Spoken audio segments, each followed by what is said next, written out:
Hey friends, happy Tuesday. Thanks for joining us for this 13 Plus FastCast. I'm Anna Orsini. And I'm Carson Courier. We hope you're all having a great Tuesday so far. Absolutely. Before we get into weather with Mallory and some of the other stories we're following today, we do want to take a look at some of the stories that we are following right now, including a couple investigations here at home. That's right. You're taking a look at our website where we're following a shooting that happened near 22nd Street in Culp. Tucson police investigating that shooting.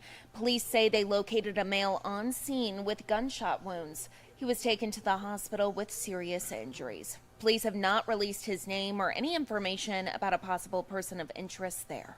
And another story that we're keeping an eye on is Tucson police investigating a double homicide. It comes after two bodies were discovered near Park in Irvington yesterday afternoon. TPD and Tucson Fire initially responded to reports of a crash in the area. That was around 2:45. But when they arrived there, they found two males, both with injuries that were not consistent with a car crash. Both of them were pronounced dead at the scene, so this is another story that we are following very closely today. We'll continue to keep an eye on that for you and let you know any updates on both of those stories as we get them in.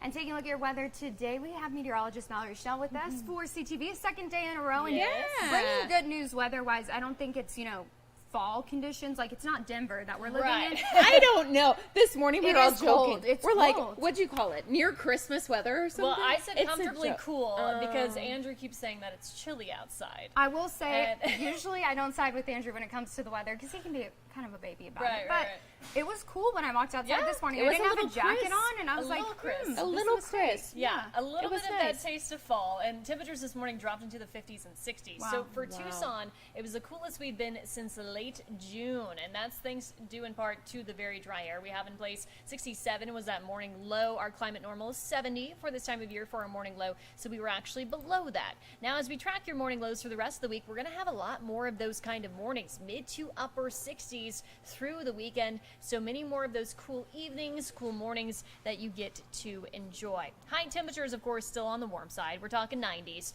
mid to upper 90s through Thursday. We cool off by a couple of degrees Friday through the weekend. Our climate normal 94 to 93 this time of year. But precip, it's looking quite dry out there. We could see a couple of sprinkles on Wednesday. That's really our best chance of the week. Otherwise, very dry and that low humidity once again giving us those bigger swings with our temperatures. So we're seeing that today. Temperatures warming into the 80s, low 90s by lunchtime. Very similar highs to yesterday, maybe a degree or two cooler in some spots. And then overnight lows will drop back into the 60s and 70s, and you can see more clouds on our doorstep tomorrow morning. Just keep in mind, breezy conditions today. Gustiest winds of the week will be Wednesday into Thursday, and then those winds do relax Friday through the weekend. Here's your 7-day forecast. Not too much day-to-day change, just a few additional clouds tomorrow. Gustier winds Wednesday and Thursday. Nice for the upcoming weekend if you have any plans. And once again, those crisp mornings will continue with lows in the 60s. That is fabulous. I don't even remember the last time we didn't have a triple-digit day on the 7-day. It feels like it's been a while. It's going to be quite nice when we start to have 80s sprinkled in there. So, oh my goodness. Well, keeping our eye out for that. Yeah, exactly. But just being grateful for this weather right now because, if you looked at last weekend, like this is what we were looking forward to. Yes, much better. Perfect. Awesome. Well, thank you, Mallory. Thank you so much. And taking a look at another story that we're following very closely today, the George Kelly case, he will be back in court today for a hearing. Now, we do know that his trial was pushed back. He is the Nogales area rancher accused of shooting and killing a migrant on his property back in January. That trial was postponed last month after the appeals court granted a stay of proceedings to address evidentiary challenges in that case. He will appear before that state appeals court today. He has pleaded not guilty to second-degree murder and aggravated assault. He did claim that he was returning fire at a group of migrants, but claimed at the time that he was aiming over their heads. So we'll let you know what comes out of that. Also happening today, Pima County supervisors will consider whether or not to launch an independent investigation into the way the Pima County Sheriff's Department handled a sexual assault case. This involves former Sergeant Ricky Garcia. He's charged with sexually assaulting a deputy at a holiday party last year. Supervisor Sharon Bronson is requesting the discussion after the Pima County Deputies Organization spoke out. The group claimed Sheriff Chris Nanos put the victim's request for an internal affairs investigation on hold. Nanos has said internal affairs investigations typically don't happen until criminal cases are complete. Now we're told the sheriff will not be at today's supervisors meeting.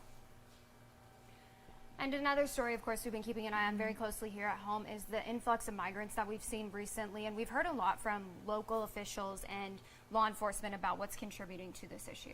Exactly. A lot of these individuals, too, these organizations saying they really weren't prepared for this, and that therefore is impacting these individuals who are coming here to Tucson. So our very own Alex Valdez spoke with 2 local migrants about their experience and the journey it took to get here.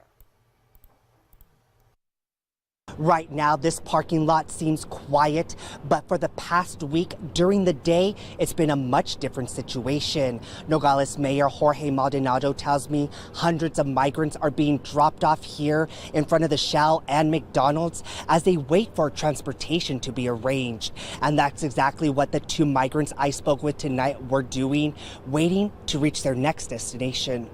This gentleman who started his journey in Senegal, Africa, took over a month to make it here to Nogales, traveling through countries like Morocco, Spain, and multiple countries in South America. I was super motivated to leave Senegal because of the lack of jobs and opportunities. Often, many of the migrants don't even know where exactly they're at. The people in this group originally thought they were in California until they asked us where they were. Right now, you put a step in the U.S. and say, I want to seek asylum. Okay, you're picked up, brought to the station, fill out your paperwork. And these people have destinations. They have destinations with relatives in the U.S. Mayor Maldonado says the problem they are seeing is migrants crossing over and seeking asylum here in the United States. When this happens, organizations like Casa Alitas can't help. They can only assist the ones who use the CBP One app.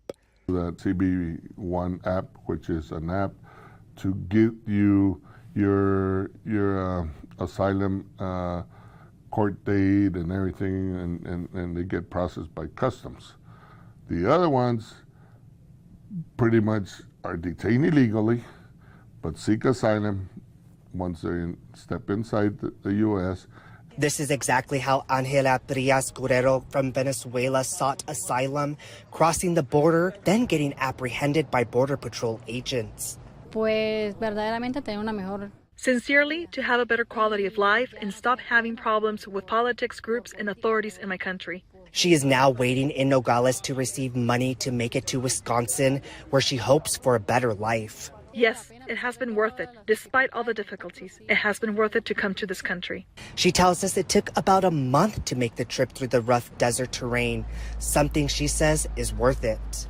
This is a very difficult trajectory for kids. I don't agree for anyone to bring their kids. They suffer a lot, and a lot of them die. You do have to have faith and believe a lot in God, that it is possible. Officials tell me they'll keep doing what they can to assist with the efforts. However, funding is crucial, especially as hundreds of migrants are making their way across the border every day. We have been tracking the migrant releases since they started, and we'll of course keep you updated with the newest developments as we learn more. Reporting from Nogales, Alex Valdez, back to you.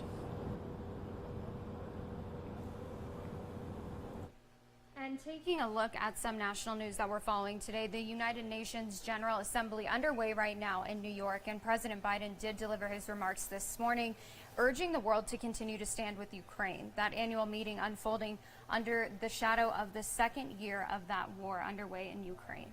Biden said Putin thinks the world will grow tired of supporting Ukraine.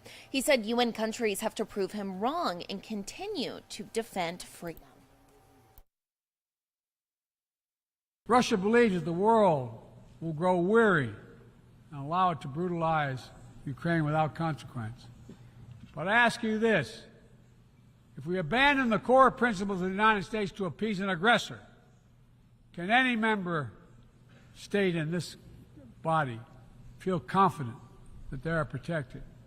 If we allow Ukraine to be carved up, is the independence of any nation secure? I'd respectfully suggest the answer is no. We have to stand up to this naked aggression today and deter other would-be aggressors tomorrow. That's why the United States, together with our allies and partners around the world, will continue to stand with the brave people of Ukraine as they defend their sovereignty and territorial integrity and their freedom. Biden is set to meet with Ukraine's president in Washington later this week. The speech is a pitch for America's role on the world stage as Biden ramps up his 2024 presidential campaign. Several key heads of state are not in attendance, including the United Kingdom, France, China, and Russia.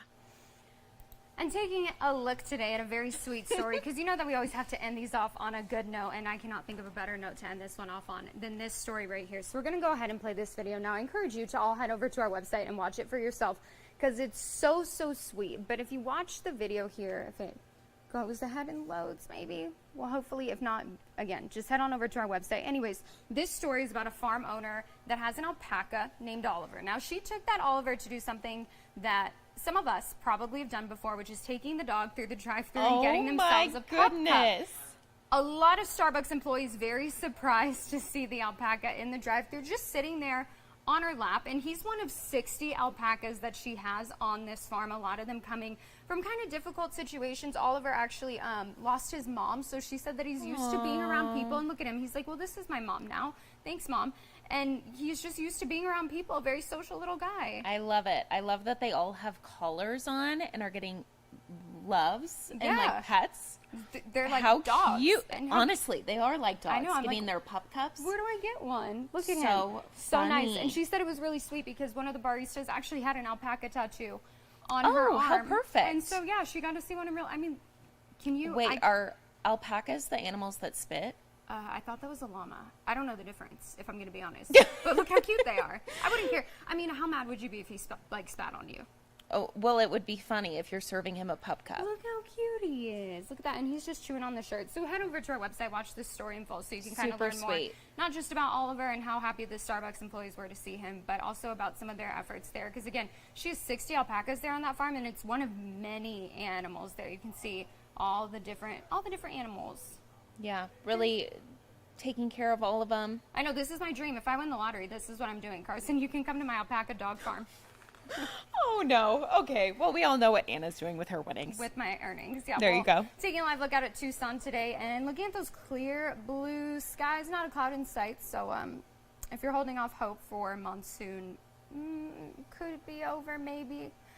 But the good news is those temperatures not nearly as hot as we've seen, and we are seeing 90s throughout the week. So definitely what we needed. Not much more you can ask for in September, I feel like. Absolutely. Some great news for your Tuesday morning. Thank you all so much for watching. Tune in at 2:30 for more news and weather. Have a great day, everyone.